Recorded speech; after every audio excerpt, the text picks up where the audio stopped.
जय श्री कृष्ण। ओम नमो भगवते वासुदेवाय नमः। आप सुन रहे हैं पौराणिक अमृतवाणी द्वारा प्रसारित महाभारत कथा। कथा को सुनने के लिए हमारे चैनल को लाइक शेयर एंड सब्सक्राइब करें। चलिए आगे की कथा प्रारंभ करते हैं। सुखदेव की ऊर्ध्वगति का वर्णन तथा व्यास जी को महादेव जी का आश्वासन। भीष्म कहते हैं, युधिष्ठिर, व्यास पुत्र सुखदेव जी कैलाश शिखर पर पहुंचकर एकांत में समतल भूमि पर बैठ गए और शास्त्रोक्त विधि से संपूर्ण शरीर में आत्मा की धारणा करने लगे। थोड़ी देर में ही जब सूर्योदय हुआ तब वे हाथ पैर समेटकर विनीत भाव से पूर्व दिशा की ओर मुंह करके बैठे और योग में प्रवृत्त हो गए। वहां पक्षी नहीं थे और किसी का कोलाहल नहीं सुनाई पड़ता था। उस समय वे सब प्रकार के संगों से रहित आत्मा का साक्षात्कार करके खूब हंसे।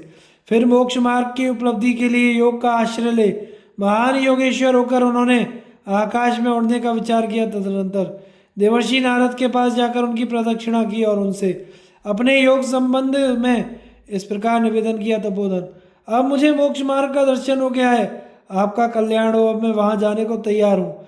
आपकी कृपा से अभीष्ट गति प्राप्त करूंगा। नारद जी की आज्ञा पाकर व्यास नंदन सुखदेव जी उन्हें प्रणाम करके पुनः योग में स्थित हुए और कैलाश शिखर से उछलकर आकाश में जा पहुंचे। फिर वायु का रूप धारण कर अंतरिक्ष में विचरने लगे। उस समय सुखदेव जी का तेज सूर्य और अग्नि के समान उद्दीप्त हो रहा था। वे निश्चयात्मक बुद्धि के द्वारा संपूर्ण त्रिलोकी को आत्मा भाव से देखते हुए बहुत दूर तक आगे बढ़ गए। उन्हें निर्भय होकर शांत और एकाग्र चित्त से ऊपर जाते देख संपूर्ण चराचर प्राणियों ने अपनी शक्ति और रीति के अनुसार उनका पूजन किया। देवताओं ने उन पर दिव्य फूलों की वर्षा की।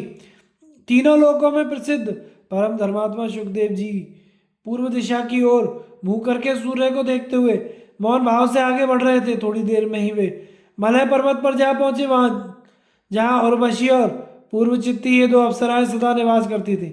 ब्रह्मर्षि व्यास के पुत्र सुखदेव को इस प्रकार जाते हुए देख उन दोनों अप्सराओं को बड़ा आश्चर्य हुआ। वे आपस में कहने लगे, हो, इस वेदाभ्यासी ब्राह्मण की बुद्धि में कितनी अद्भुत एकाग्रता है, जो थोड़े ही समय में पिता की सेवा से उत्तम बुद्धि प्राप्त कर चंद्रमा के समान आकाश में विचर रहा है। यह बड़ा ही तपस्वी और पितृभक्त था। इसके पिता भी इसको बहुत प्यार करते थे, फिर भी उन्होंने इसे जाने की आज्ञा कैसे दे दी। उर्वशी की बात सुनकर सुखदेव जी ने अंतरिक्ष, पृथ्वी, पर्वत, वन, सरोवर तथा सरिताओं पर दृष्टि डाली। उस समय इन सबकी अधिष्ठात्री देवियों ने हाथ जोड़कर बड़े आदर के साथ उनकी ओर देखा। तब सुखदेव जी ने उन सबसे कहा, देवियों, यदि मेरे पिताजी मेरा नाम लेकर पुकारते हुए इधर आ निकले तो आप लोग सावधानी के साथ उत्तर देना। मुझ पर आप लोगों का स्नेह है, इसलिए मेरी इतनी सी बात मान लेना। उनका कथन सुनकर समुद्र, नदी, पर्वत, वन सहित संपूर्ण दिशाओं की अधिष्ठात्री देवियों ने सब ओर से उत्तर दिया, बहुत अच्छा, आप जो आज्ञा देते हैं वैसा ही होगा। यह कहकर महातपस्वी सुखदेव जी सिद्धि पाने के उद्देश्य से आगे बढ़ गए। उन्होंने 4 प्रकार के दोषों का, 8 प्रकार के तमोगुण का तथा 5 प्रकार के रजोगुण का परित्याग करके सत्गुण को भी त्याग दिया। यह एक अद्भुत बात हुई। तत्पश्चात वे नित्य निर्गुण एवं लिंगर रहित ब्रह्म पद में स्थित हो गए। उस समय उनका तेज धूमीन अग्नि की भांति दैदीप्यमान हो रहा था। इंद्र ने सरस और सुगंधित जल की वर्षा की और दिव्यगंध फैलाती हुई परम पवित्र वायु चलने लगी। आगे बढ़ने पर सुखदेव जी ने पर्वत के 2 दिव्य शिखर देखे, जिनमें एक हिमालय का, दूसरा मेरू पर्वत का था। हिमालय का शिखर रजत में होने के कारण श्वेत दिखाई देता था, सुमेरु स्वर्णमय श्रृंग पीले रंग का था। इन दोनों की लंबाई चौड़ाई 100 योजन की थी। उत्तर दिशा की ओर जाते समय ये दोनों शिखर जब सुखदेव जी की दृष्टि में पड़े तो वे निर्भीक होकर उनके ऊपर चढ़ गए। वह महान पर्वत उनकी गति को रोक ना सका, उसके 2 टुकड़े हो गए और सुखदेव जी आगे बढ़ गए। यह देख उस पर्वत पर रहने वाले संपूर्ण देवताओं, गंधर्वों और ऋषियों ने बड़े जोर से हर्षनाद किया। उनकी हर्षित ध्वनि आकाश में चारों ओर गूंज उठी तथा वहां सब ओर सुखदेव जी के प्रति साधुवाद का शब्द सुनाई पड़ने लगा।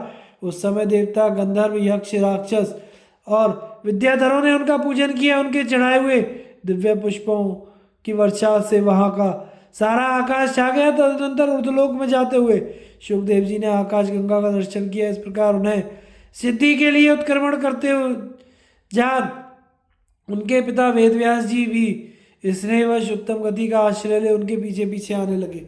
पलक मारते मारते वे उस स्थान पर जहाँ पहुंचे जहाँ से पर्वत को गिराकर सुखदेव जी आगे बढ़े थे। वहां उन्होंने पर्वत के दो टुकड़े देखे। उस समय वहां रहने वाले ऋषियों ने आकर व्यास जी से उनके पुत्र का वह अलौकिक कर्म कह सुनाया। तब व्यास जी ने सुखदेव का नाम लेकर बड़े जोर से क्रंदन किया। उनकी आवाज से तीनों लोग गूंज उठे। पिता की पुकार सुनकर सबके आत्मरूप सुखदेव जी ने सर्वव्यापक रूप से इस एकाक्षर शब्द का उच्चारण करके उत्तर दिया। उस समय समस्त चराचर जगत ने उस ध्वनि का उच्चारण किया। तभी से आज तक पर्वतों के शिखर अथवा गुफाओं के पास जाकर जब जब आवाज दी जाती है तब तब वहां से सुखदेव जी के शब्द में ही प्रतिध्वनि निकलती है। इस प्रकार अपना प्रभाव दिखाकर सुखदेव जी अंतर ध्यान हो गए और शब्द आदि गुणों का त्याग करके परम पद को प्राप्त हुए। अपने अमित तेजस्वी पुत्र की यह महिमा देखकर व्यास जी उसी का चिंतन करते हुए पर्वत के शिखर पर बैठ गए। इतने में देवता और गंधर्वों से घिरे हुए तथा महर्षियों से पूजित पिनाकधारी भगवान शंकर वहां पहुंचे और पुत्र शोक से संतप्त वेद व्यास जी को सांत्वना देते हुए कहने लगे, ब्रह्मर्षि, तुमने पहले अग्नि भूमि जल वायु और आकाश के समान शक्तिशाली पुत्र होने का मुझसे वरदान मांगा था। तुम्हारी तपस्या के प्रभाव से तथा मेरी कृपा से तुम्हें वैसा ही पुत्र प्राप्त हुआ। वह ब्रह्म तेज से संपन्न परम पवित्र था। इस समय उसने ऐसी उत्तम गति प्राप्त की है जो अजितेंद्रिय पुरुषों तथा देवताओं के लिए भी दुर्लभ है। फिर भी तुम उसके लिए शोक क्यों कर रहे हो? जब तक इस संसार में पर्वत और समुद्रों की सत्ता रहेगी तब तक तुम्हारी और तुम्हारे पुत्र की अक्षय कीर्ति यहाँ बनी रहेगी। मेरी कृपा से इस जगत में सर्वदा तुम्हें अपने पुत्र की छाया दिखाई देगी। भगवान शंकर के इस प्रकार आश्वासन देने पर मुनिवर व्यास जी सर्वत्र अपने पुत्र की छाया देखते हुए बड़ी प्रसन्नता के साथ अपने आश्रम पर लौटे। युधिष्ठिर, तुम्हारे प्रश्न के अनुसार मैंने सुखदेव जी के जन्म और परमपद प्राप्ति की कथा विस्तार से सुनाई है। सबसे पहले देवर्षि नारद जी ने मुझे यह वृत्तांत सुनाया था। महायोगी व्यास जी तो बातचीत के प्रसंग में पद पद पर इस कथा को दोहराया करते हैं। जो पुरुष मोक्ष धर्म से युक्त इस परम पवित्र इतिहास को धारण करेगा वह शांति परायण होकर परम गति को प्राप्त होगा।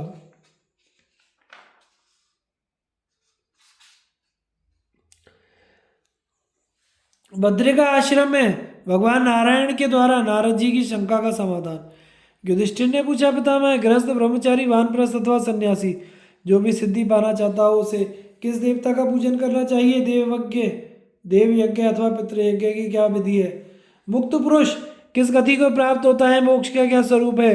देवताओं का भी देवता, पितरों का भी पिता कौन है अथवा उससे भी श्रेष्ठ तत्व क्या है? इन सब बातों को मुझे बताइए। भीष्म जी ने कहा, युधिष्ठिर, तुमने बड़ा गूढ़ प्रश्न किया है। इसका उत्तर समझने में कठिन है, फिर भी तुम्हें बतलाना ही है। इस विषय में जानकार लोग देवर्षि नारद और नारायण ऋषि के संवाद रूप प्राचीन इतिहास का उदाहरण दिया करते हैं। मेरे पिताजी ने मुझे बताया था कि भगवान नारायण संपूर्ण जगत के आत्मा, चतुर्मूर्ति और सनातन देवता हैं। वे ही धर्म के पुत्र के रूप में प्रकट हुए थे। स्वयं प्रभु मनवंतर के सतयुग में उनके 4 स्वयंभू अवतार हुए जिनके नाम है नर, नारायण, हरि और कृष्ण। उनमें से अविनाशी नर और नारायण बद्रिका आश्रम में जाकर घोर तपस्या करने लगे। तप करते करते वे दोनों बहुत दुर्बल हो गए और उनके शरीर की नसें दिखाई देने लगी। तपस्या से उनका तेज इतना बढ़ गया कि देवताओं को भी उनकी ओर देखना कठिन हो गया। जिस पर उनकी कृपा होती थी वही उन्हें देख सकता था। एक समय शीघ्रगामी नारद जी घूमते घूमते बद्रिका आश्रम जा पहुंचे। वहां पर जब नर और नारायण के नित्य कर्म का समय हुआ तो नारद जी के मन में उन्हें देखने का बड़ा कौतूहल हुआ। वे सोचने लगे, अहो, यह उन्हीं भगवान का स्थान है जिनके भीतर देवता, असुर, गंधर्व, किन्नर, नागों सहित संपूर्ण लोग निवास करते हैं। पहले ये एक ही रूप में विद्वान थे, फिर धर्म के वंश में 4 स्वरूप धारण करके प्रकट हुए। इन्होंने पहले अपने धर्माचरण से धर्म को बढ़ाया और अनुग्रहित किया है। पहले किसी कारण हरि और कृष्ण यहाँ रहकर तपस्या किया करते थे। अब धर्माचरण में बढ़े चढ़े हुए नर नारायण तब में प्रवृत्त हुए हैं। यही दोनों परम धाम है, यही संपूर्ण प्राणियों के पिता देवता और परम यशस्वी हैं। भला ये दोनों यहाँ किस दूसरे देवता या पितर की पूजा कर रहे हैं? इस प्रकार मनी मन भक्ति पूर्वक सोच विचार कर नारद जी सहसा उन दोनों देवताओं के पास उपस्थित हुए। भगवान नर और नारायण जब देवता और पितरों की पूजा समाप्त कर चुके तो उन्होंने नारद जी को देखा और उनकी शास्त्रीय विधि से पूजा की है। उनका यह आश्चर्यजनक बर्ताव देखकर नारद जी ने उन्हें नमस्कार किया और इस प्रकार कहा, भगवान अंग उपांगों सहित संपूर्ण वेदों और पुराणों में आपकी ही महिमा का गान किया जाता है। आप अजन्मा सनातन माता पिता और सर्वोत्तम अमृत रूप हैं। आप ही में भूत भविष्य और वर्तमान कालीन संपूर्ण जगत प्रतिष्ठित है। चारों आश्रमों के लोग आप ही की पूजा करते हैं। आप ही जगत के माता पिता और सनातन गुरु हैं। फिर भी आप जिस देवता या पितर की पूजा करते हैं वह कौन है, यह हमारी समझ में नहीं आता थे। यह रहस्य बताने की कृपा करें। श्री भगवान नारायण ने कहा, देवर्षि तुमने जिसके विषय में प्रश्न किया है वह अपने लिए गोपनीय विषय है। यद्यपि इस सनातन रहस्य को प्रकट करना उचित नहीं है तो भी तुम्हारी भक्ति देखकर तुमसे इसके विषय का यथार्थ वर्णन करूंगा, जो सूक्ष्म अज्ञेय अव्यक्त अचल और ध्रुव है, जो इंद्रियों विषयों और संपूर्ण भूतों से परे है, तथा विद्वानों ने जिसे संपूर्ण प्राणियों का अंतरात्मा क्षेत्रज्ञ त्रिगुणातीत तथा अंतर्यामी बतलाया है। उस परमात्मा से ही त्रिगुण में अव्यक्त की उत्पत्ति हुई है, जिसे प्रकृति कहते हैं। वह सत असत रूप परमात्मा ही हम दोनों की उत्पत्ति का कारण है। हम दोनों उसी की पूजा करते, उसी को देवता पितर मानते हैं। उससे बढ़कर कोई देवता दूसरा हमारे लिए दूसरा देवता या पिता नहीं है। वही हम लोगों की आत्मा है, इसलिए हम उसकी पूजा करते हैं। ब्राह्मण उसी ने लोक की को उन्नति के पथ पर ले जाने वाली धर्म मर्यादा स्थापित की है। देवता और पितरों की पूजा करनी चाहिए, यह उसी की आज्ञा है।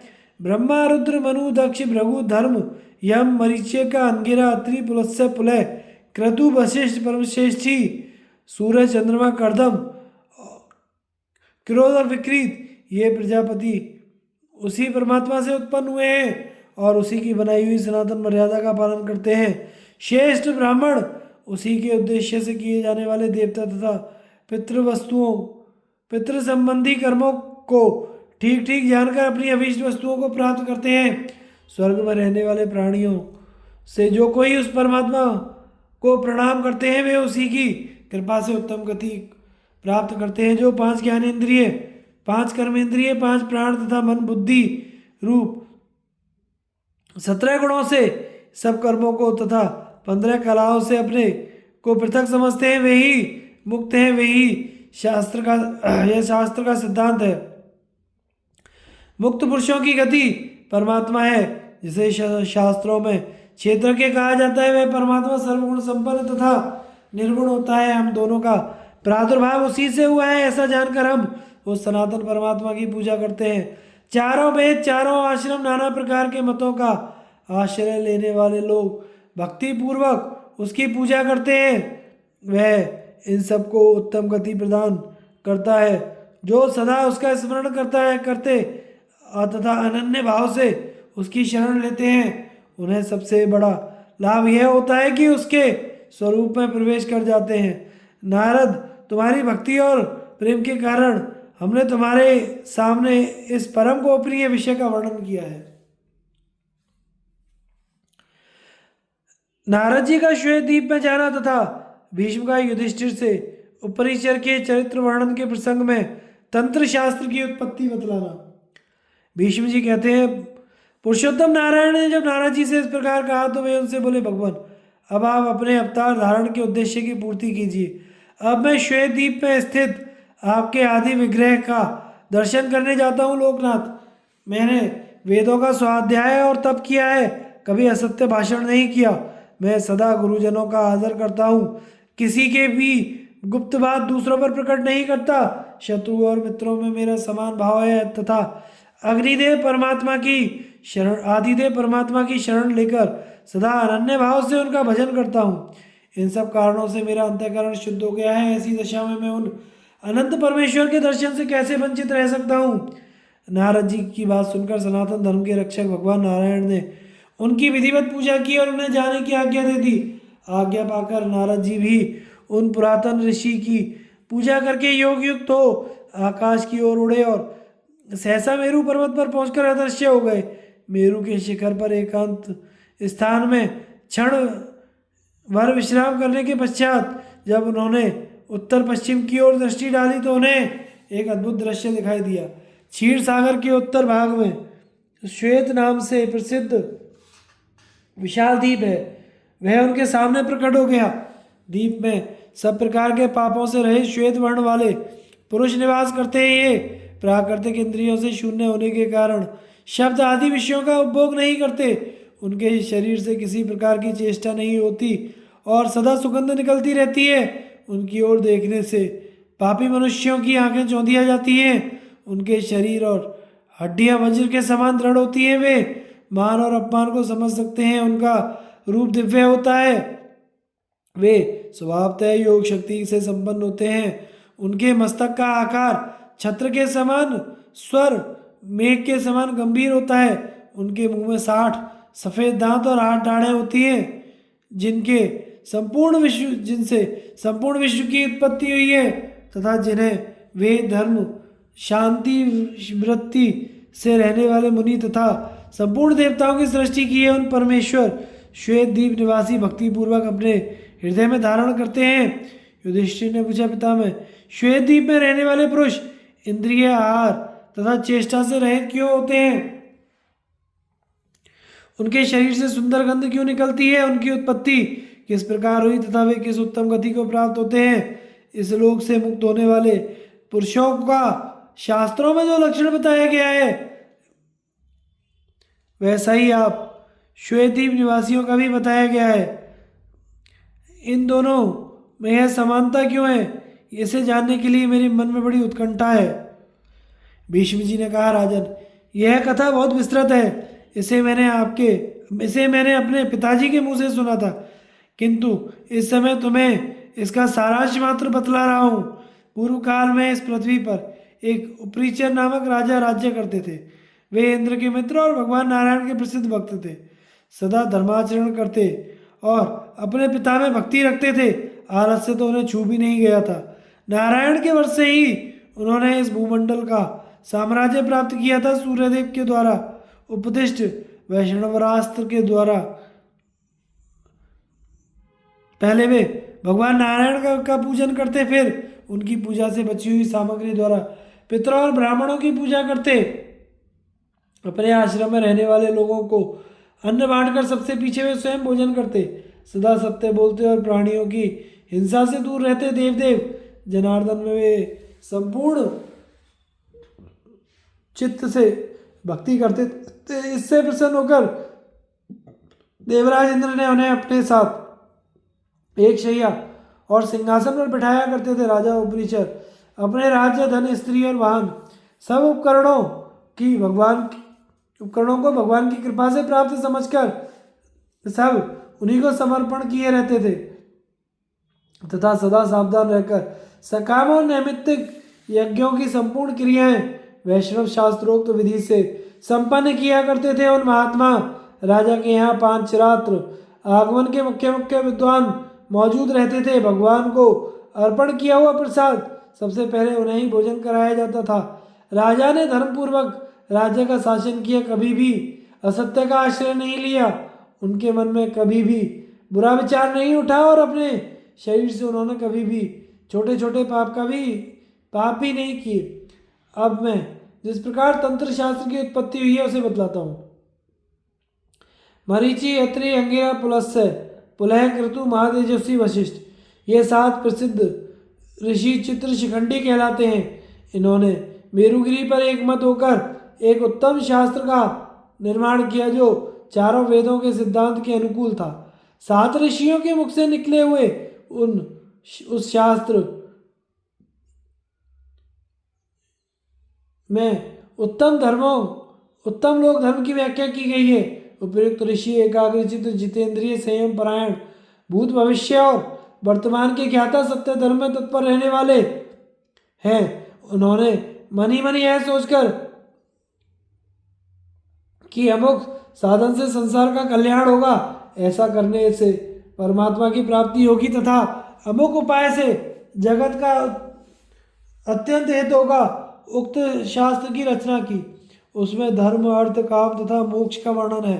नाना प्रकार की मर्यादाओं और स्वर्ग एवं मृत्युलोक की स्थिति भी का भी वर्णन किया गया है। उपयुक्त ऋषियों ने 1000 दिव्य वर्ष तक तपस्या करके भगवान नारायण की आराधना की थी। उससे प्रसन्न होकर भगवान ने सरस्वती देवी को उनके पास भेजा।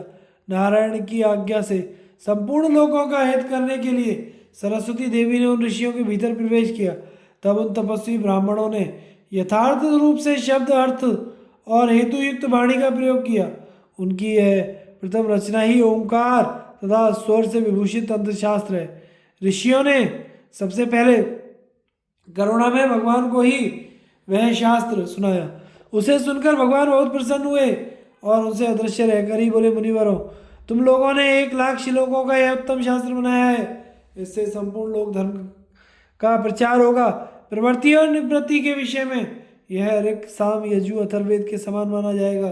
ब्रह्मा, महादेव जी, सूरज, चंद्रमा, वायु, पृथ्वी, जल, अग्नि, नक्षत्र तथा अन्यान्य भूत नामधारी पदार्थ और ब्रह्मवादी ऋषिगण जैसे अपने अपने अधिकार के अनुसार बर्ताव करते हुए प्राणभूत माने जाते हैं, उसी प्रकार तुम लोगों का बनाया हुआ यह उत्तम शास्त्र भी प्रामाणिक माना जाएगा। यह मेरी आज्ञा है। स्वयं भगु मनु भी इसी के अनुसार धर्म का उपदेश करेंगे। जब शुक्राचार्य और बृहस्पति का जन्म होगा तो वे दोनों भी तुम्हारी बुद्धि से प्रकट हुए इस शास्त्र का प्रवचन करेंगे। स्वयं भगु मनु, शुक्राचार्य और बृहस्पति के शास्त्रों का जब लोक में अच्छी तरह प्रचार हो जाएगा तो प्रजापालक वसु, राजा और परिचर बृहस्पति से इस शास्त्र का अध्ययन करेगा। सत्पुरुषों द्वारा सम्मानित वह राजा मेरा बड़ा ही भक्त होगा और उसी शास्त्र के अनुसार संपूर्ण कार्यों का संपादन करेगा। तुम्हारा बनाया हुआ यह शास्त्र सब शास्त्रों में सबसे श्रेष्ठ माना जाएगा। इसमें धर्म, अर्थ और उत्तम रहस्यों की व्याख्या की गई है। अतः इसके प्रचार से तुम्हारी प्रजा की वृद्धि होगी तथा राजा उपरिचर भी राजलक्ष्मी से संपन्न एवं महापुरुष होगा। किंतु उसकी मृत्यु के बाद यह शास्त्र संसार से लुप्त हो जाएगा। इस प्रकार इस शास्त्र के संबंध में सारी बातें मैंने तुम लोगों को बतला दी। इतना कहकर भगवान ऋषियों को छोड़कर स्वयं किसी अज्ञात दिशा को चले गए। तत्पश्चात सब लोगों के का हित चाहने वाले उन ऋषियों ने धर्म के मूलभूत उन सनातन शास्त्र को जगत में प्रचार किया। फिर आदि कल्प के प्रारंभिक युग में जब बृहस्पति का प्रादुर्भाव हुआ तो उन्होंने सांगोपांगों, वेद और उपनिषदों सहित वह शास्त्रों ने पढ़ाया। तदनंतर धर्म का प्रचार और लोकों का अध्ययन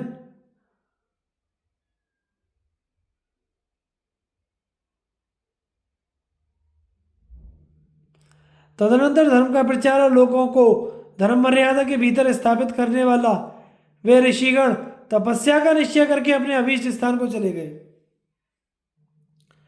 राजा उपरिचर के यज्ञ में एकत आदि मुनियों का बृहस्पति से श्वेतदीप एवं भगवान की महिमा का वर्णन। भीष्म जी कहते हैं, युधिष्ठिर, बृहत, ब्रह्म और महत ये तीनों शब्द एक अर्थ के वाचक हैं। बृहस्पति जी में इन 3 शब्दों के गुण मौजूद हैं, इसलिए वे बृहस्पति कहलाते थे। राजा उपरिचर उन्हीं के शिष्य हुए और उन्होंने उनसे चित्र शिखंडियों के बनाए हुए तंत्र शास्त्र का विधिवत अध्ययन किया। इसके बाद वे पृथ्वी का पालन करने लगे। एक बार राजा ने महान अश्वमेघ यज्ञ का अनुष्ठान करना आरंभ किया। उसमें बृहस्पति जी होता हुए प्रजापति के 3 पुत्र महर्षि एकत, द्वित और त्रित तथा धनुष, रैव्या, आर्वावसु, परावसु, मेधातिथि, दांडे, शांति, वेश्यरा, शालिहोत्र, पिता कपिल आदि कट वैशंपायन के बड़े भाई तैतिरी, कर्ण, देवहोत्र ये 16 ऋषि सदस्य बने।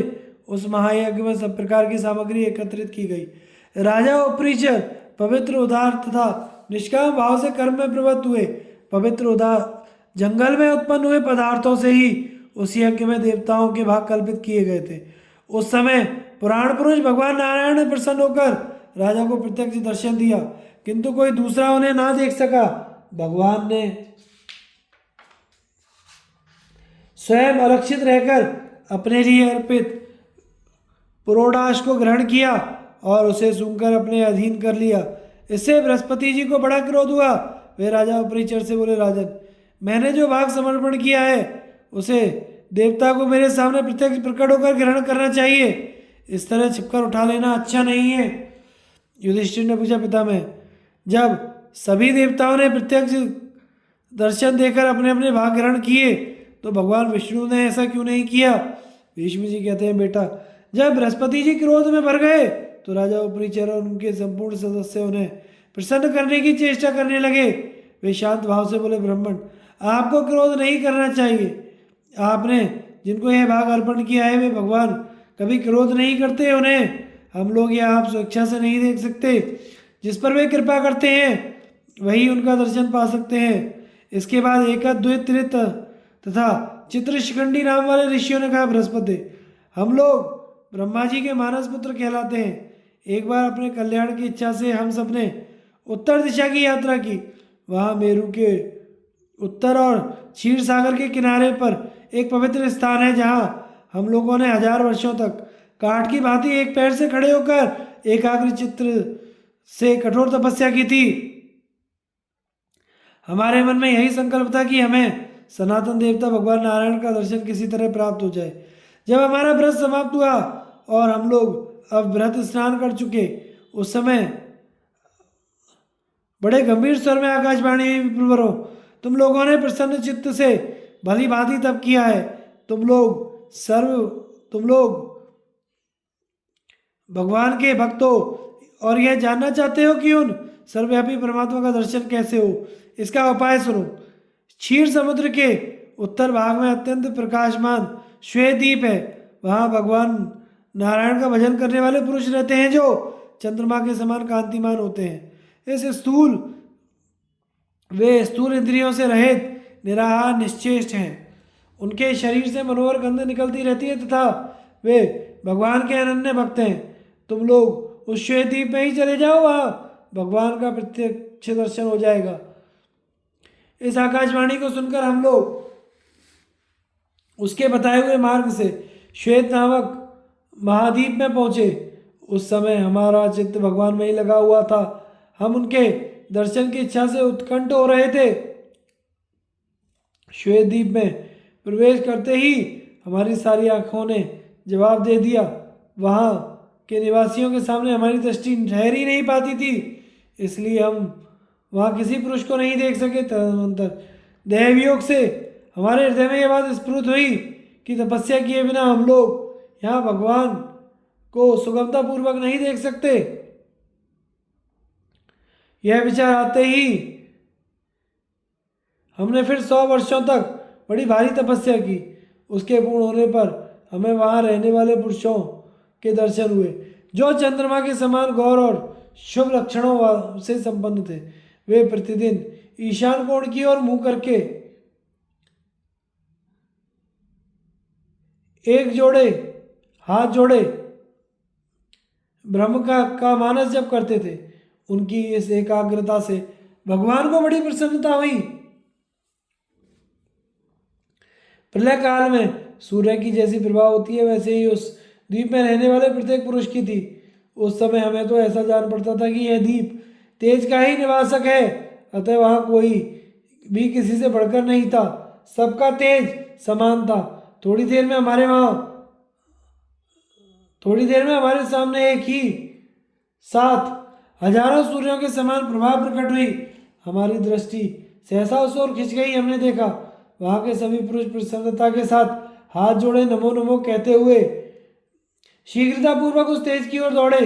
इसके बाद जब वे स्तुति करने लगे तो उनकी तुमुल ध्वनि हमारे कानों में पड़ी। सब लोग उन तेजस्वी पुरुष को पूजा सामग्री से अर्पण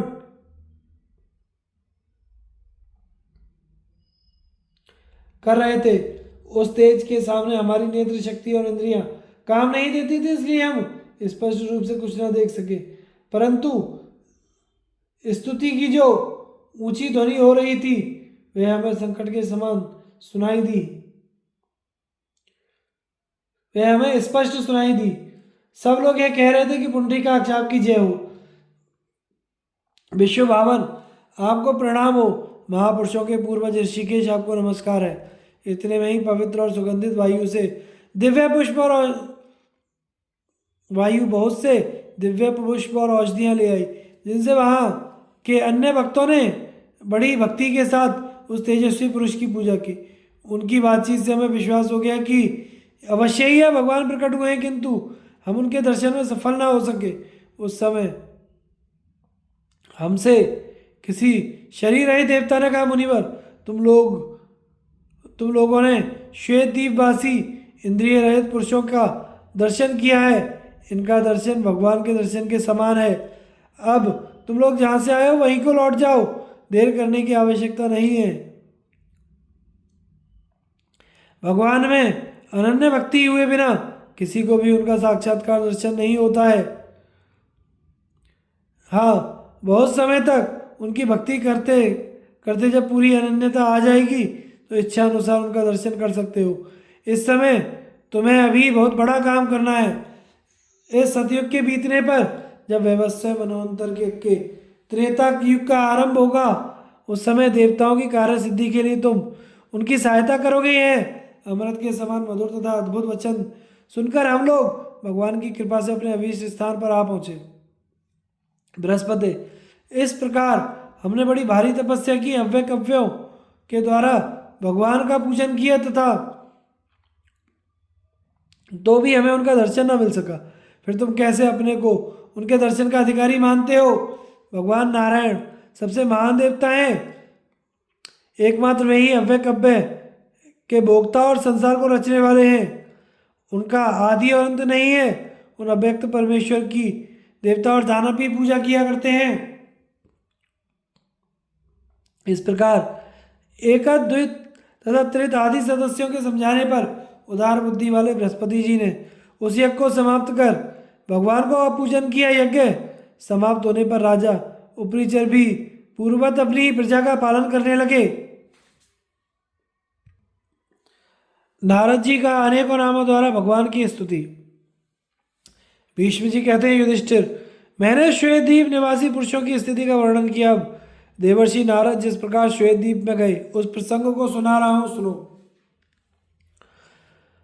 उस महाद्वीप में पहुंचकर देवर्षि नारद ने वहां के चंद्रमा के समान कांतिमान पुरुषों को देखा तो मस्तक झुकाकर प्रणाम किया और मनी मन उनकी पूजा की।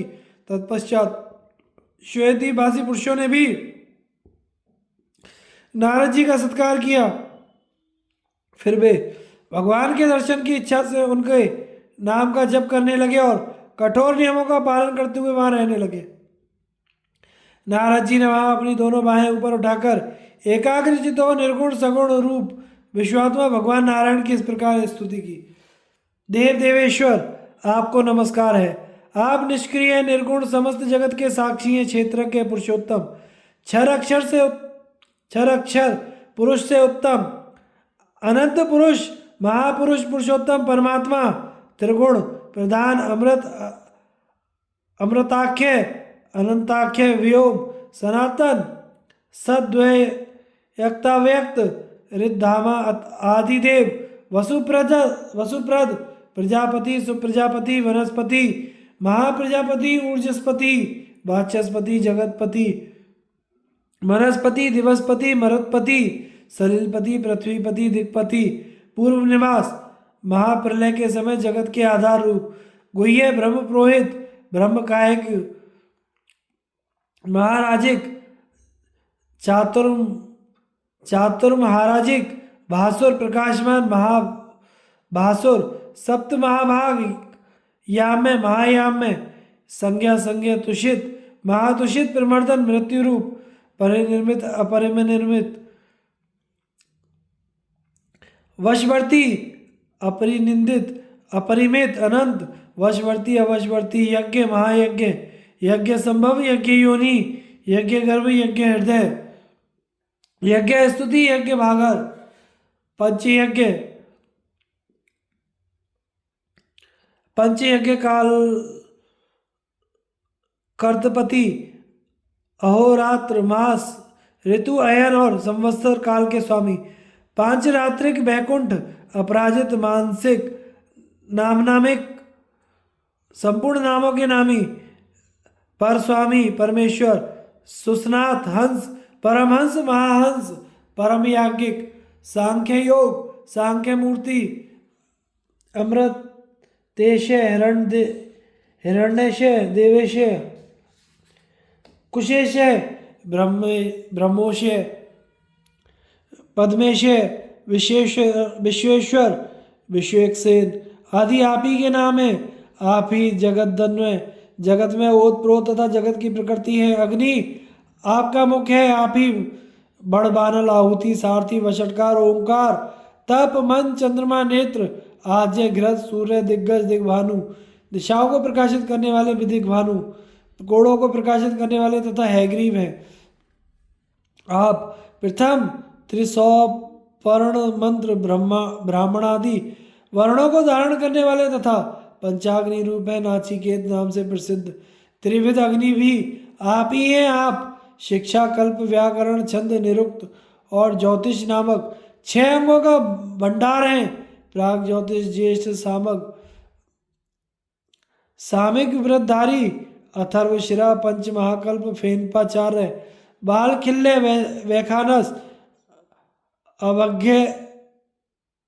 अभग्न योग पूर्ण योग अभग्न परिसंख्यान पूर्ण विचार युगादि युग मध्य युगांत आखंडल इंद्र प्राचीन गर्भ कौशिक पुरुषोत्त पुरोहूत विश्वग्रत विश्वकर्मा विश्वरूप अनंत गति अनंत भोग अनंत अनादि अमध्य अव्यक्त निधन व्रतावास व्रत के आश्रय समुद्रवासी यशोवास यश के निवास तपोवास तप के अधिष्ठान दमावास संयम के आधार लक्ष्मी निवास विद्यावास कीर्तिवास श्रीवास सर्वावास सबके निवास स्थान वसुदेव सर्वच्छंदक सबकी इच्छा पूर्ण करने वाले हरि है। हरि में यज्ञ महायज्ञ भागहर वरप्रद सुखप्रद धनप्रद हरिमेघ भगवत भक्त यम नियम महानियम कृच्छ अधिकृच्छ महाकृच्छ सर्वकृच्छ नियमधर निवृत्त भ्रम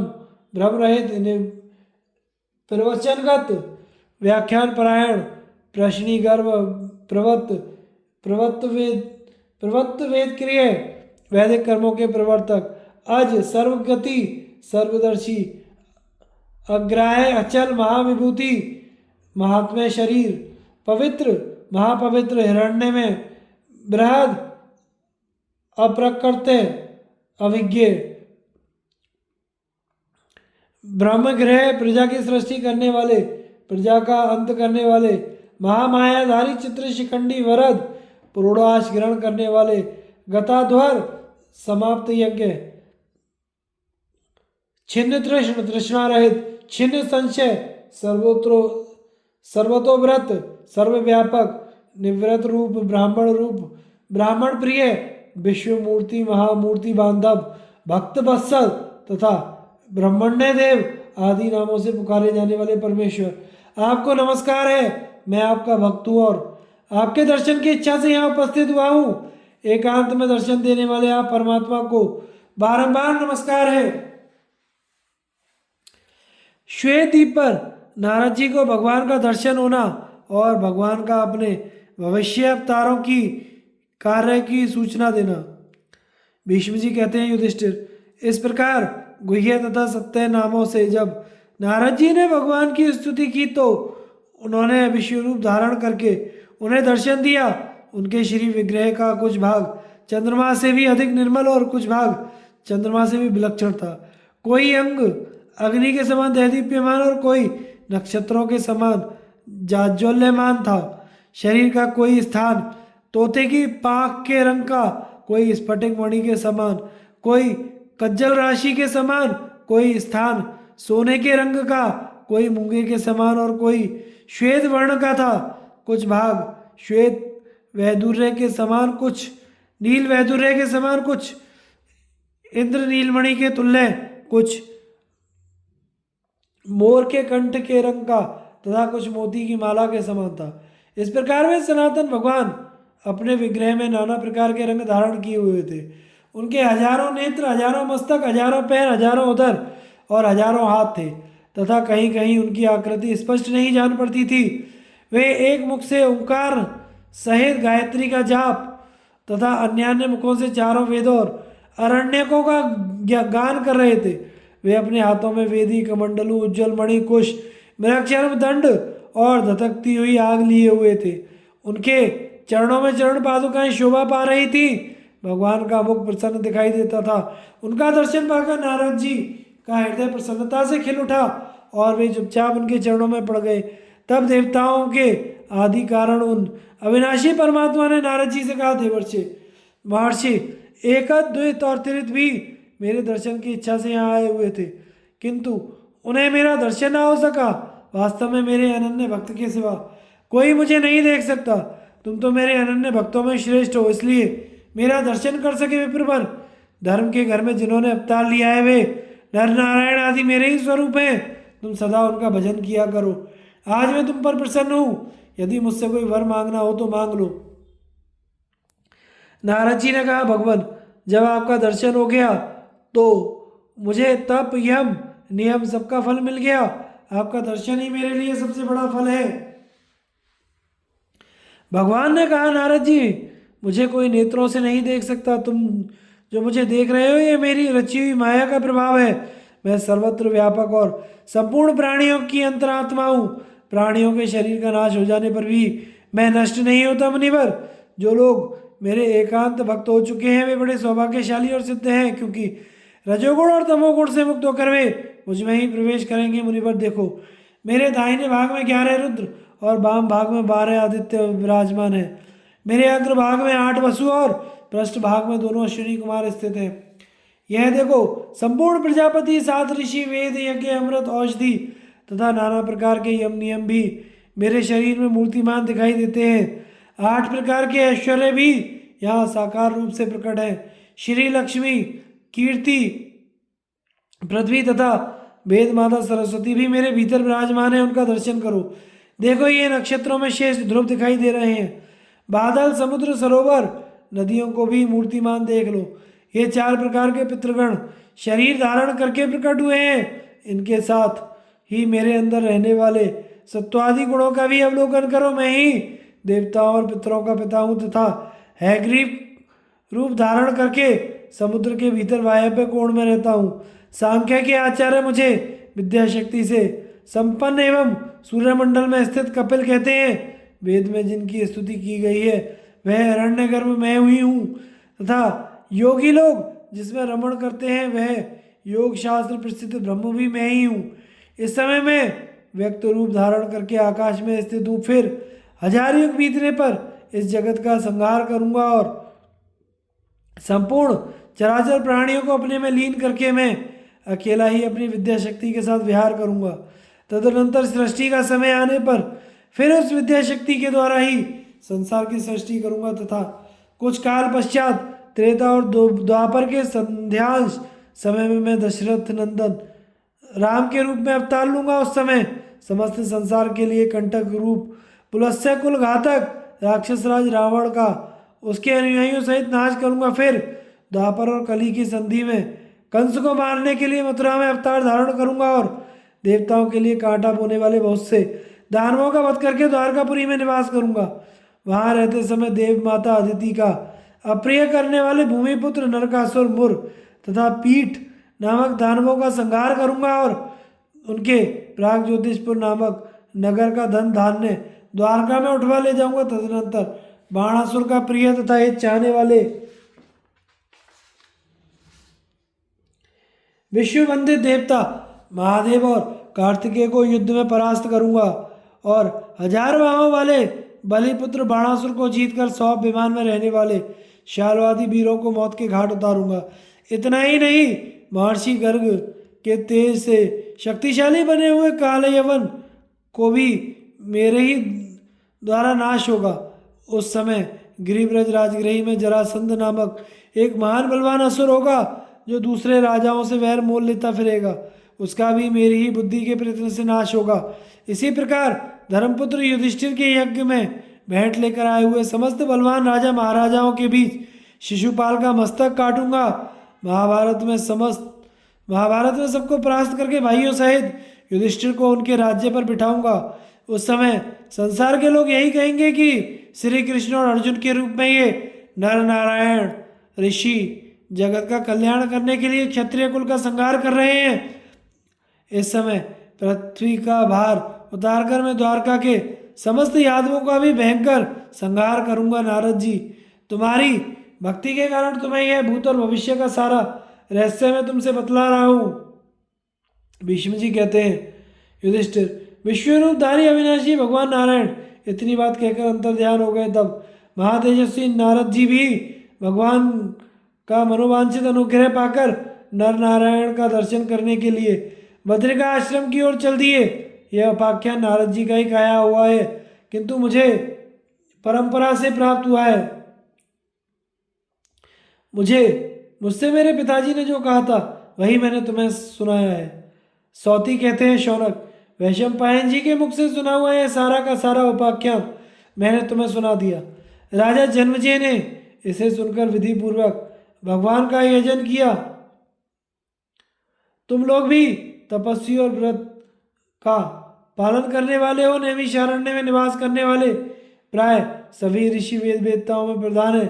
सौभाग्यवश तुम सभी इस महायज्ञ में एकत्रित हुए हो, अतः विधिवत हवन करके उस सनातन परमेश्वर का यजन करो। श्री कृष्ण का अर्जुन को अपने नामों की व्याख्या सुनाना। जन्मेजय ने कहा, ब्राह्मण, मैं प्रजापतियों के पति भगवान श्री हरि के नाम श्रवण करना चाहता हूँ। आप उनका वर्णन कीजिए, जिन्हें सुनकर मैं पवित्र हो जाऊं। वैशंपायन जी ने कहा, राजन, भगवान हरि ने अर्जुन पर प्रसन्न होकर उनसे गुण और कर्म के अनुसार स्वयं अपने नामों की जैसी व्याख्या की है, वही तो मैं सुना रहा हूँ, सुनो। एक समय अर्जुन ने भगवान श्री कृष्ण से पूछा, भगवान, आप भूत और भविष्य के स्वामी, संपूर्ण भूतों की सृष्टि करने वाले, अविनाशी जगत के आश्रय, ईश्वर और अभय देने वाले हैं। देवदेव वेद और पुराणों में महर्षियों ने आपके कर्म अनुसार जो जो गुण नाम बतलाए हैं, उनकी आप ही के मुंह से व्याख्या सुनना चाहता हूँ, कृपया सुनाइए। भगवान बोले, अर्जुन, ऋग्वेद, यजुर्वेद, सामवेद, अथर्ववेद, उपनिषद, पुराण, ज्योतिष, सांख्य, योग शास्त्र तथा आयुर्वेद में महर्षियों ने मेरे बहुत से नाम बतलाए हैं। उनमें से कुछ नाम तो गुणों के अनुसार हैं, कुछ कर्मों के अनुसार। अब मैं उन नामों की व्याख्या कर रहा हूँ, सावधान होकर सुनो। जिनके प्रसाद से ब्रह्मा और क्रोध से रुद्र प्रकट हुए हैं, उन निर्गुण सगुण रूप विश्वात्मा भगवान नारायण को नमस्कार है। वे ही संपूर्ण चराचर जगत की उत्पत्ति का कारण है। उनसे ही सृष्टि, प्रलय आदि संपूर्ण विकारों की उत्पत्ति होती है। वे ही तप, यज्ञ और यजमान है।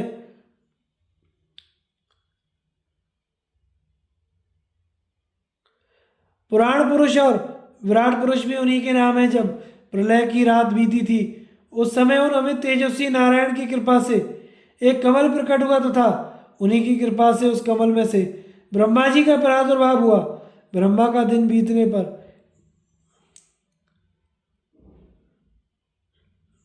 क्रोध के आवेश में आए हुए भगवान के ललाट से संहारकारी रुद्र उत्पन्न हुए। इस प्रकार ये दोनों देवता ब्रह्मा और रुद्र भगवान के प्रसाद और क्रोध से प्रकट हुए हैं तथा उन्हीं के बताए हुए मार्ग से सृष्टि और संहार का कार्य पूर्ण करते हैं। समस्त प्राणियों को वर देने वाले ये दोनों देव सृष्टि और प्रलय के निमित्त मात्र हैं। वास्तव में तो वह सब कुछ नारायण की इच्छा से ही होता है। इनमें संहारकारी रुद्र के कपर्दी, जटाजूटधारी, जटिल मुंड, शमशान गृह का सेवन करने वाले, कठोर व्रत का पालन करने वाले रुद्र, योगी, परम दारुण, दक्ष यज्ञ विध्वंस करने वाले तथा भग देवता की आंख फोड़ देने वाले कई नाम हैं। पांडुनंदन, ये भगवान रुद्र भी नारायण के ही रूप हैं। इन देवदेव महेश्वर की पूजा करने से भगवान नारायण की भी पूजा हो जाती है। मैं संपूर्ण जगत की आत्मा हूँ, इसलिए मैं पहले अपने आत्मा रूप रुद्र की ही पूजा करता हूँ। यदि मैं वरदाता भगवान शिव की पूजा ना करूँ तो दूसरा कोई भी उन आत्मरूप शंकर की पूजन नहीं करेगा, क्योंकि मेरे कार्य को ही आदर्श मानकर सब लोग उसका अनुसरण करते हैं। जो रुद्र को जानता है वह मुझे जानता है, जो उनका भजन करता है वह मेरा भी भजन करता है। रुद्र और नारायण की सत्ता एक ही है, जो दो स्वरूप धारण करके संसार में विचर रही है। मुझे रुद्र के सिवा दूसरा कोई वर देने में समर्थ नहीं है। यह सोचकर ही मैंने पुत्र प्राप्ति के लिए अपने आत्मा रूप भगवान रुद्र की आराधना की थी। ब्रह्मा, रुद्र, इंद्र आदि देवता और ऋषि भी भगवान नारायण की पूजा करते हैं। भूत, भविष्य और वर्तमान तीनों कालों में जो प्राणी रहते हैं उन सबके नेता और सेव्य भगवान विष्णु ही हैं। वे सबके सदा पूज्य के योग्य हैं। अर्जुन, तुम अव्यय कव्य को स्वीकार करने और सबको शरण देने वाले उन भगवान को सदा नमस्कार किया करो। 4 प्रकार के मनुष्य मेरे भक्त होते हैं, यह बात तुम सुन चुके हो। उनमें से मेरे जो अनन्य भक्त हैं मेरे सिवा किसी दूसरे देवता का भजन नहीं करते, वे ही श्रेष्ठ हैं, मैं ही उनकी परम गति हूँ। वे कर्म करते हुए भी फल की इच्छा नहीं रखते। शेष 3 प्रकार के जो भक्त हैं उन्हें मैं फल की कामना वाला ही मानता हूँ, और फल की कामना वालों को नीचे गिरना पड़ता है। किंतु जो कामना का त्याग करने वाले ज्ञानी भक्त हैं उन्हें सर्वोत्तम फल की प्राप्ति होती है। ज्ञानी पुरुष ब्रह्मा, शिव तथा दूसरे देवताओं की सेवा करते हुए भी अंत में मुझे ही प्राप्त होते हैं। अर्जुन, यह मैंने तुमसे भक्तों का अंतर बतलाया है। तुम और मैं दोनों नर नारायण ऋषि हैं, और पृथ्वी का भार उतारने के लिए हमने मनुष्य शरीर में प्रवेश किया है। मैं आध्यात्म योग को जानता हूँ तथा मैं कौन हूँ, कहाँ से आया हूँ, इस बात का भी मुझे ज्ञान है। लौकिक अभ्युदय का साधक, प्रवृत्ति और निश्रेय प्रदान करने वाला निवृत्ति धर्म मुझसे अज्ञात नहीं है। एकमात्र मैं ही संपूर्ण मनुष्यों का आश्रयभूत सनातन परमात्मा हूँ। नर पुरुष से उत्पन्न होने के कारण जल को नार कहते हैं। वह नार जल पहले मेरा अयन निवास स्थान था, इसलिए मैं नारायण कहलाता हूँ। जो आच्छादित करे अथवा जो किसी का निवास स्थान हो उसको वसु कहते हैं। मैं ही सूर्य रूप धारण करके अपनी किरणों से संपूर्ण जगत को आच्छादित करता हूँ तथा मुझमें ही समस्त प्राणी निवास करते हैं, इसलिए मेरा नाम वासुदेव है। मैं संपूर्ण प्राणियों की गति और उत्पत्ति का स्थान हूँ। मैंने आकाश और पृथ्वी को व्याप्त कर रखा है। मेरी कांति सबसे बढ़कर है। समस्त प्राणी अंत में मुझे ही पाने की इच्छा करते हैं तथा मैं ही सबको आक्रांत करता हूँ। इन्हीं सब कारणों से लोग मुझे विष्णु कहते हैं। मनुष्य दम, इंद्रिय संयम के द्वारा सिद्धि पाने की इच्छा करते हुए मुझे पाना चाहता है, इसलिए मैं दामोदर कहलाता हूँ। अन्न, वेद, जल और अमृत को प्रश्नी कहते हैं। ये सदा मेरे गर्भ में रहते हैं, अतः मेरा नाम प्रश्नी गर्भ है। जगत को तपाने वाले सूर्य और अग्नि की तथा चंद्रमा की जो किरणें प्रकाशित होती हैं वे मेरा केश कहलाती हैं। उस केश से युक्त होने के कारण सर्वज्ञ विद्वान मुझे केशव कहते हैं। सूर्य और चंद्रमा मेरे नेत्र हैं, इनकी किरणें केश कहलाती हैं। ये दोनों जगत को शांति और ताप देकर हर्षित करते हैं, इसलिए ऋषि कहे गए हैं। इसे तथा वही मेरे केश हैं, इस कारण मैं ऋषिकेश कहलाता हूँ। यज्ञ में इलो भूता सह दिवा आदि मंत्रों का आह्वान करने पर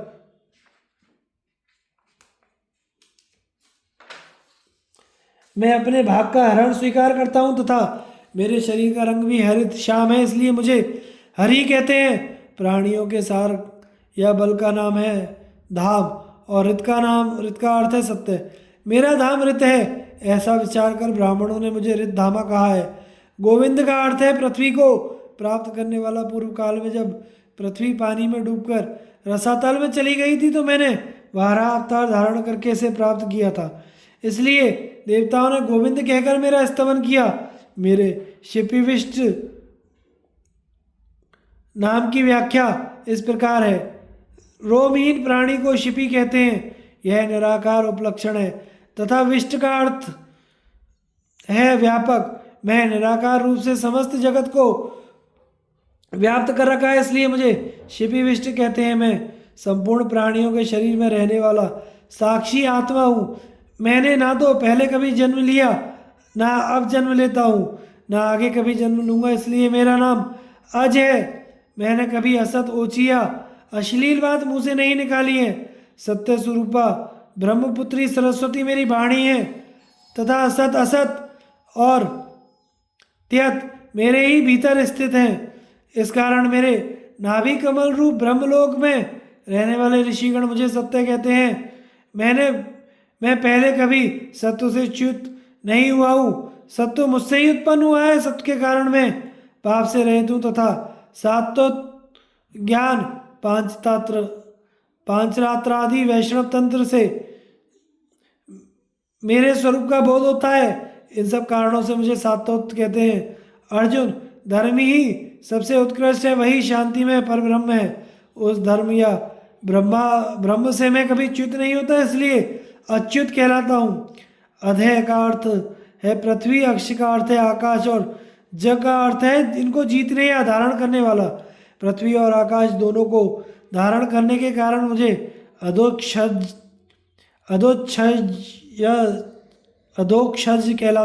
कहते हैं। महर्षि लोग अधोक्षज को अलग अलग 3 पदों का समूह मानते हैं। आ का अर्थ लय स्थान, दोक्ष का अर्थ पालन स्थान, ज का अर्थ उत्पत्ति स्थान है। उत्पत्ति, स्थिति और लय के स्थान एकमात्र नारायण ही है, अतः उनके सिवा दूसरा कोई भी अधोक्षज नहीं कहलाता। प्राणियों की पुष्टि करने वाला घृत मेरे स्वरूप ही अग्निदेव की अर्चित अर्थात ज्वाला को जगाने वाला है। इसलिए वेदज्ञों ने मुझे घृतार्ची कहा है। जीव, वात, पित्त और कफ इन 3 धातुओं से जीवन धारण करते हैं और इन तीनों के ही क्षीण हो जाने पर नष्ट हो जाते हैं। इसलिए आयुर्वेद के विद्वान मुझे त्रिधातु कहते हैं। मेरे स्वरूपभूत भगवान धर्म संसार में वृष के नाम से विख्यात हैं तथा वैदिक शब्दकोश में जहाँ पदों की व्याख्या की गई है वहाँ भी धर्म रूप मुझे ही वृष कहा गया है। इसी प्रकार कपि शब्द का अर्थ श्रेष्ठ है, इसलिए प्रजापति कश्यप मुझे वृषाकपि बतलाया है। मैं जगत का साक्षी और सर्वव्यापक ईश्वर हूँ। देवता तथा असुर भी मेरे आदि, मध्य और अंत का कभी पता नहीं पाते, इसलिए मैं अनादि, अमध्य और अनंत कहलाता हूँ। धनंजय, जो शुचि, पवित्र एवं श्रवण करने योग्य हैं, उन्हीं वचनों को मैं श्रवण करता हूँ, इसलिए मेरा नाम शुचि शर्मा है।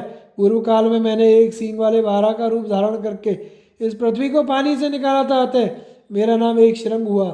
वाराह अवतार के समय ही मेरे शरीर में 3 ककुद ऊंचे स्थान थे, इसलिए मैं त्रिककुद नाम से विख्यात हुआ।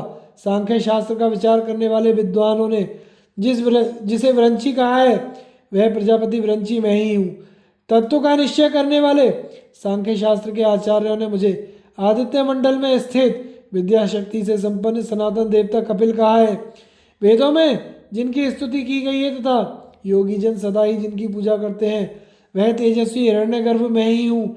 वेद के विद्वान मुझे ही 21,000 ऋचाओं से युक्त ऋग्वेद तथा 1,000 शाखाओं वाला सामवेद कहते हैं। अरण्यकों में ब्राह्मण लोग मेरा ही गान करते हैं।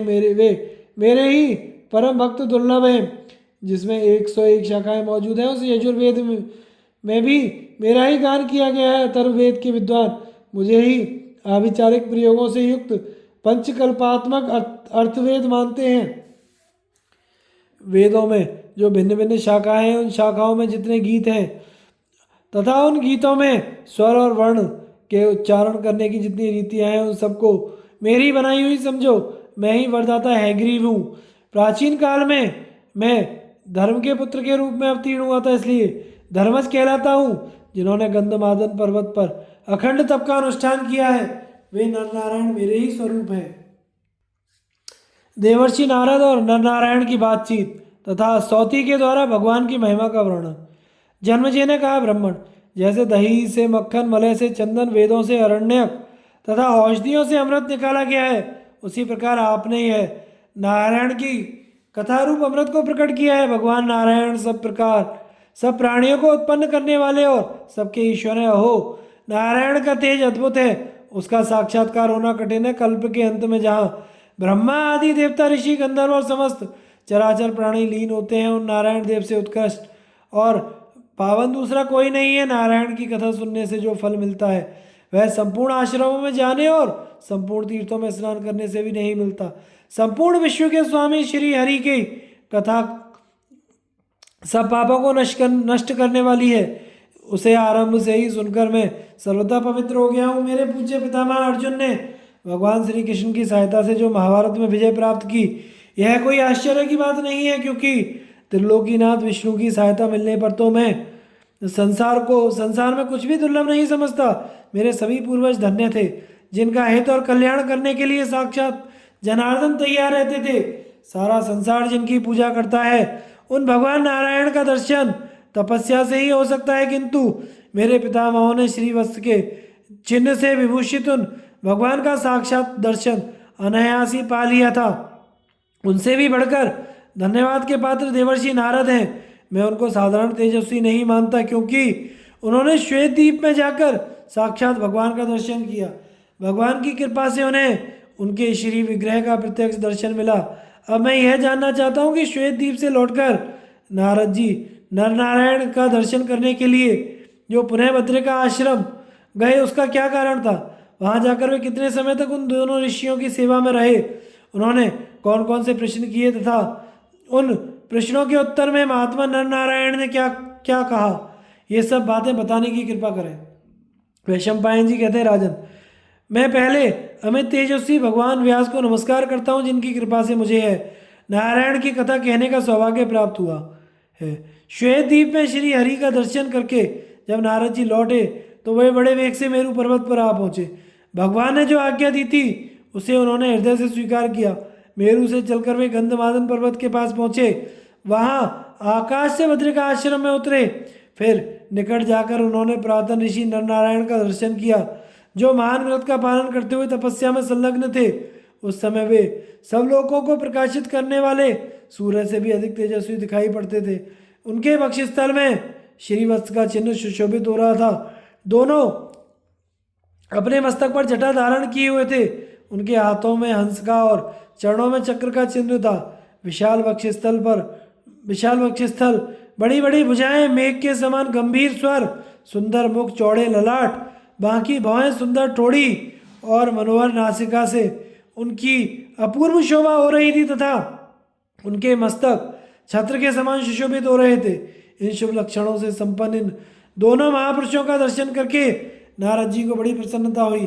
भगवान नर नारायण ने भी नारद जी का स्वागत सत्कार करके उनकी कुशल पूछी। तदनंतर नारद जी ने उन दोनों की ओर देखकर मन ही मन कहा, मैंने श्वेत द्वीप में जिनका दर्शन किया था उन्हीं के समान इन दोनों महापुरुषों की भी झांकी है। यह सोचकर वे उनकी प्रदक्षिणा करके एक सुंदर कुशासन पर बैठ गए। तब भगवान नारायण ने नारद जी से पूछा, देवर्षि, क्या तुमने श्वेत द्वीप में जाकर हम दोनों के मूल स्वरूप सनातन परमात्मा का दर्शन किया? नारद जी ने कहा, भगवान, मैंने विश्वरूपधारी उन अविनाशी परमेश्वर का दर्शन कर लिया। देवता और ऋषियों के साथ संपूर्ण लोग उन्हीं के भीतर विराजमान हैं। आप दोनों सनातन पुरुषों को देखकर तो मैं इस समय भी श्वेत द्वीपवासी भगवान की ही झांकी कर रहा हूँ। वहाँ हमने श्री हरि में जो जो लक्षण देखे थे, आप दोनों भी उन्हीं लक्षणों से संपन्न है। यही नहीं, आप दोनों को मैंने वहाँ भी श्री हरि के पास उपस्थित देखा था और उन्हीं के भेजने से मैं फिर यहाँ आया हूँ। इस संसार में आप दोनों के अतिरिक्त दूसरा कौन है जो तेज, यश और श्री में उनके समान हो? उन्होंने मुझे धर्म का उपदेश किया और भविष्य में होने वाले अपने अवतार कार्यों का भी वर्णन किया। श्वेत द्वीप में जो 5 इंद्रियों से रहित श्वेत वर्ण वाले पुरुष हैं, वे सबके सब ज्ञानी और भक्त हैं तथा सदा भगवान की पूजा में लगे रहते हैं। भगवान भी उनके साथ सदा प्रसन्न रहते हैं। उनको अपने भक्त और ब्राह्मण बहुत प्रिय हैं। वे विश्व का पालन करने वाले सर्वव्यापक और भक्तवत्सल हैं। कर्ता, कारण और कार्य भी वे ही हैं। उनका बल और कांति अनंत है। वे हेतु, आज्ञा, विधि और तत्वरूप तथा महायशस्वी हैं। उन दयालु परमात्मा ने तीनों लोकों में शांति का विस्तार किया है। जिनकी बुद्धि अन्य भाव से एकमात्र उन्हीं में लगी हुई है, उन भक्तों द्वारा अर्पण की हुई प्रत्येक क्रिया को वे भगवान स्वयं शिरोधार्य करते हैं। संसार में उन्हें अपने अनन्य भक्त से बढ़कर और कोई प्रिय नहीं है। नर नारायण ने कहा, नारद, तुमने श्वेतद्वीप में साक्षात भगवान का दर्शन किया है। अतः तुम धन्य हो, वास्तव में भगवान ने तुम पर बड़ी कृपा की है। वे प्रभु अव्यक्त प्रकृति के भी मूल कारण हैं, किसी के लिए भी उनका दर्शन मिलना नितांत कठिन है देवर्षि। हम सच कह रहे हैं, भगवान को इस जगत में भक्त से बढ़कर कोई दूसरा प्रिय नहीं है, इसलिए उन्होंने तुम्हारे सामने अपना स्वरूप प्रकट किया है। 1000 सूर्यों के एकत्र होने पर जितनी कांति हो सकती है उतनी ही उस स्थान की भी कांति है जहाँ साक्षात भगवान विराज रहे हैं। विप्रवर विश्व विधाता ब्रह्मा जी के भी पति उन परमेश्वर से ही क्षमा की उत्पत्ति हुई है, इसलिए जिससे पृथ्वी का संयोग होता है। वे संपूर्ण प्राणियों का हित करने वाले हैं। उन्हीं से रस प्रकट हुआ है जो जल का गुण है, और जो जिसके कारण जल द्रवीभूत होता है। उन्हीं से रूप गुण विशिष्ट तेज का प्रादुर्भाव हुआ है, जिससे संयुक्त होने के कारण सूर्यदेव इस जगत में प्रकाशित हो रहे हैं। उन्हीं पुरुषोत्तम से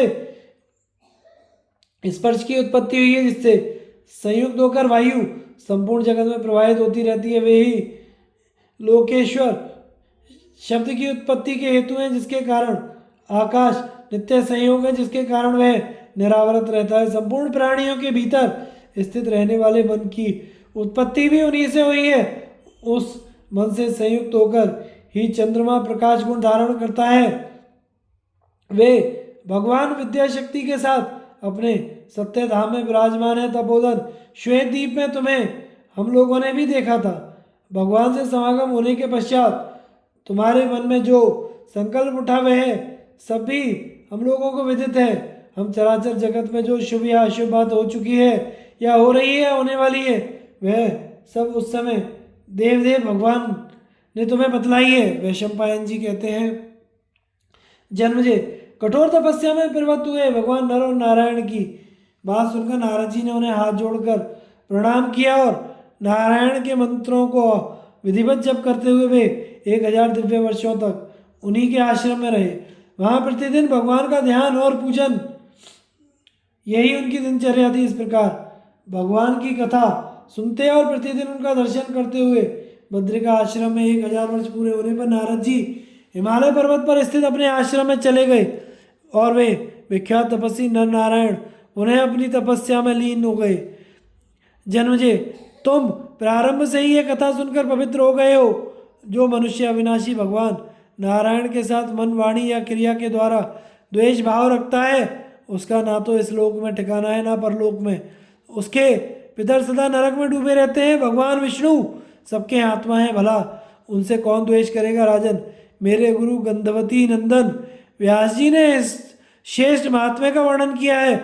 उन्हीं के मुंह से मैंने इसको सुना है और वही तुम्हें सुनाया भी है। अब तुम संकल्प के अनुसार इस महान यज्ञ को पूर्ण करो। सौती कहते हैं शौनक। वैशंपायन जी के मुख से यह महान उपाख्यान सुनकर राजा जन्मजय ने अपने यज्ञ को पूर्ण करने का कार्य आरंभ किया। तुमने नैमिषारण्यवासी ऋषियों के सामने जिस के विषय में प्रश्न किया था, वही नारायणी उपाख्यान मैंने तुम्हें सुना दिया है। परम ऋषि नारायण और संपूर्ण मनुष्यों और लोगों के स्वामी हैं। इस विशाल पृथ्वी को उन्होंने ही धारण कर रखा है। वे वैदिक धर्म और विनय का पालन करने वाले, शम दम की निधि, यम नियमों में परायण, देवताओं का हित साधन करने वाले, असुर विनाशक तप के भंडार, महान यश के भाजन, मधु कैटभ का वध करने वाले, धर्मज्ञों को सदगति एवं अभय प्रदान करने वाले तथा यज्ञ में भाग ग्रहण करने वाले हैं। ऐसे भगवान की तुम शरण लो जो संपूर्ण जगत के साक्षी, अजन्मा, अंतर्यामी, पुराण पुरुष, सूर्य के समान तेजस्वी ईश्वर और सबकी गति है। उन परमेश्वर को तुम लोग एकाग्रचित होकर प्रणाम करो। वे इस जगत के आदि कारण, मोक्ष के आश्रय, सूक्ष्म रूप स्वरूप, सबके शरण देने वाले, अविचल और सनातन पुरुष हैं। अपने मन को वश में रखने वाले सांख्य योगी उन्हीं को बुद्धि के द्वारा प्राप्त करते हैं। आगे की कथा का प्रसारण हम अगले भाग में करेंगे। हमारे चैनल को लाइक, शेयर और सब्सक्राइब करें। धन्यवाद।